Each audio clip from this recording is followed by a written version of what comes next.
Como será o Flamengo de VP? Hein? Como é que vai ser? O que vocês acham? Como é que vocês acham que vai ser o Flamengo do VP? Você acha que vai ser, de fato, de um jogo agressivo, de pressão, de posse, de domínio? Né? A coletiva dele, ele deu a entender que vai aproveitar bases do Dorival Júnior, mas sempre falando, não, vamos ter que ser mais rápidos, vamos ter que apressar, vamos ter que não sei o quê. Então é de se esperar que ele tente, a mesma maneira que fez com o Corinthians, de aplicar o seu método de jogo já rapidamente, pelo menos vai tentar fazer isso, né? Isso envolve tanto uma formação tática, que é um pouquinho preferida dele, isso na minha análise, um 4-3-3 que ele gosta de fazer, como na questão do jogo posicional. Não o jogo de posição, mas o ataque posicional que os portugueses gostam de fazer. O Abel Ferreira faz isso no Palmeiras, que é a questão de você se movimentar dentro de determinadas funções, né? O jogador, ele não está eu vou mostrar aqui no campeão, o jogador, ele, por exemplo, o Renato Augusto no Corinthians, ele fazia isso muito. Ele saía da meia, o ponta saía para ir para o centro do ataque, o lateral esquerdo avançava e o Renato Augusto vinha para não assumir a função, mas o posicionamento de um lateral esquerdo para receber essa bola e armar o jogo, olhando todo o campo ali bem aberto, né? E aí você vai fazendo essa movimentação dentro dessas determinadas funções. Os jogadores têm liberdade dentro dos seus setores, mas não liberdade para sair buscando bola, né?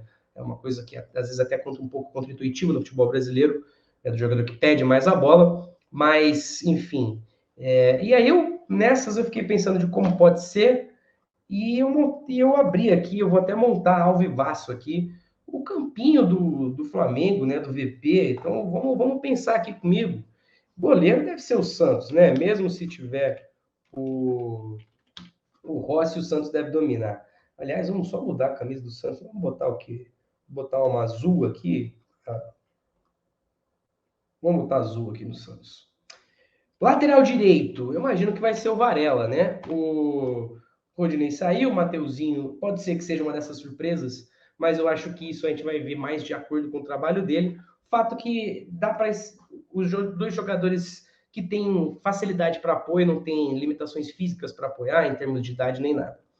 A defesa deve ser a mesma que venceu a Libertadores, a Copa do Brasil, com o Davi Luiz e o Léo Pereira, já que. Vamos fazer a contrário, fazer Léo, já que tiveram uma boa. Eu estou apostando em Ayrton Lucas na lateral esquerda. O Ayrton Lucas foi contratado, também faz parte de uma das mais caras contratações do Flamengo em sua história, né?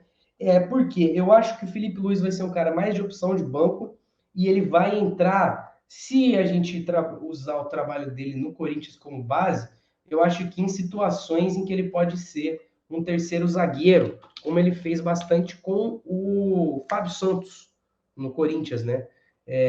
Muitas vezes foi por desfalques e tudo mais, mas o Felipe Luiz é um jogador muito inteligente taticamente, muito bom tecnicamente, só não tem mais fôlego para ir e voltar. Então, isso aqui pode ser que aconteça, mas eu acho que vai acontecer menos do que a gente imagina. Vou até deixar os laterais um pouquinho mais espetados do que o comum. Como eu falei, eu acho que o Vitor Pereira ele falou que pode jogar com Pedro e Gabigol juntos, então o que eu estou imaginando, pensando também mais uma vez no trabalho dele no Corinthians, né, que é bastante balizado do jeito que ele entendeu o futebol brasileiro, é no 4-3-3. A gente deve ter o Thiago Maia aqui como um primeiro volante. O Gerson, eu acho que vai dominar a posição aqui pela esquerda, mas pode ser que ele dispute posição com o Everton Ribeiro pela direita. Mas eu acho que isso aqui pode acontecer, porque ele pode vir mais para dentro, o Arrascaeta pode vir um pouquinho mais para cá, mas enfim. Gerson pela esquerda, eu acho que aqui vai ter uma disputa aberta mesmo entre o Everton Ribeiro. Eita! O Everton Ribeiro e o João Gomes. Eu acho que isso aqui é uma leitura que eu estou tendo. Pode ser que o João Gomes também trabalhe como esse primeiro volante, né? Mas eu estou vendo o João Gomes sendo utilizado mais ou menos como o Duqueiroz foi utilizado no Corinthians, como esse volante que tem capacidade defensiva, mas ele tem uma capacidade física de chegada, né? Um cara ágil, e pode chegar batendo, pode ser esse cara que toca e se aprofunda, né? Eu acho que aqui vai jogar o Pedro. Ele sempre gosta de um centroavante e o Pedro está numa fase maravilhosa. Eu acho que aqui não vai ter muito como vai ser o Arrascaeta. Ele colocou o William para jogar quando ele começou, como esse ponta esquerda que arma também, né, por dentro. É que o William foi um cara que acabou sendo apostava muito no contra um, mas eu acho que você ter o Arrascaeta aqui na esquerda você garantir que ele também não vai estar na esquerda, entendeu? Aliás, final de primeiro tempo, Palmeiras 2-0 do Juazeirense. Você vai garantir que ele vai estar sempre vindo aqui por dentro. Mas uma coisa que pode acontecer também é o Arrascaeta jogar como um falso 9, mantendo um pouco a estrutura que o time tem com o Dorival Júnior, né? Com o Pedro ficando entre um ponta e um atacante, mas eu acredito mais nisso, porque ele sabe que o Arrascaeta não precisa ficar na esquerda, ao mesmo tempo que ele tem facilidade para flutuar por aqui, né? Aqui eu acho que o Gabigol vai ter um papel tático bastante parecido com o do Roger Guedes, um cara que joga pelos lados, mas que vai estar sempre atacando por dentro, vai sempre vir por dentro para fazer uma dupla, vai sempre criar, vai receber bastante essa bola. O Gabigol, que já nessa fase com o Dorival Júnior já foi um cara um pouquinho mais assistente, um pouquinho mais armador, menos esse camisa 9 referência, muito por conta do Pedro, mas eu não estranharia nada também ter o Gabigol aqui jogando eventualmente. Eu acho que, aliás, um ponto que é bastante importante o Vitor Pereira, ele rodou bastante o time do Corinthians, muito pela questão física de muitos jogadores, né? O Renato Augusto, o Paulinho e tudo mais, mas eu acredito que pela oferta de jogadores que ele tem, né? Por exemplo, ele tem 4 jogadores para 3 no meio de campo, e se você não colocar... Isso se você não colocar 5, né, como o Arrascaeta como opção. Então, eu acho que ele vai rodar bastante. Então, a gente vai ver o Arrascaeta na ponta esquerda. Eu acho que a gente vai ver, em determinadas situações, o Arrascaeta jogando por dentro. Eu acho que a gente pode ter o Everton Ribeiro jogando pela ponta em algum momento. Mas eu acho que se fosse para arriscar um time base do Flamengo para o ano que vem, seria este aqui.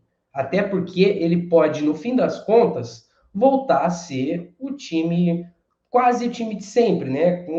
Que era esse time aqui do Flamengo, né? Que era com o Gabigol, a única diferença com o Pedro, sendo provavelmente muito mais um protagonista titular do que o Bruno Henrique, seja por momento físico também. O Bruno Henrique ainda nem conseguiu se recuperar de uma lesão. Agora, o modelo de jogo, né? Como o time vai jogar, deve ser muito parecido com o que a gente viu no Corinthians, né? Só que o que ele quis começar no Corinthians, de muita pressão na frente, até porque ele não tem jogador. Isso aqui você não dá para contar. Esses aqui você não dá para contar com intensidade defensiva. Então é melhor ter tiro curto aqui pressionando do que fazer esses caras voltarem para recompor, né? Eu acho que eu não estranharia ver essa variação com um terceiro zagueiro, né? Com essa linha de 5, até para poder ficar mais fácil para o Gabigol jogar junto com o Pedro e ter o Arrascaeta um pouquinho mais por dentro, né? Eu não estranharia ver, lembrando que isso aqui não é necessariamente o Gerson, mas eu acho que, inclusive, o que fez o Vitor Pereira topar muito forte isso aqui é porque eu acho que ele viu a perspectiva de jogar do jeito que ele queria ter jogado com o Corinthians, mas ele não conseguiu por todos os X motivos e também um pouco por culpa dele, né? O cara não foi capaz nem de se adaptar ao elenco, ainda que ele tenha feito um bom trabalho, mas eu acho que as polêmicas deram uma diminuída aí na avaliação do trabalho dele, né?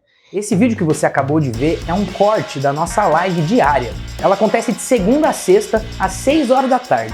Ela traz o resumo das principais notícias do dia do futebol, mas também traz a repercussão dos principais jogos e também a prévia dos principais eventos esportivos. E a gente não fala só de futebol não, hein? A gente fala de automobilismo, de esportes olímpicos e tudo mais o que estiver bombando na semana. Se você gostou desse vídeo, então já solta o dedo nesse like e fica o convite também para você se inscrever aqui no nosso canal. Tem programa lembrando de jogos, partidas, campeonatos e competições históricas, assim como entrevistas, listas, enfim, é conteúdo para não acabar mais. Agora, se você quer saber das notícias mais quentes do futebol e do esporte do Brasil e mundo afora, entra lá no torcedores.com, que a nossa cobertura é quentíssima. A gente fica te esperando então, hein? Valeu!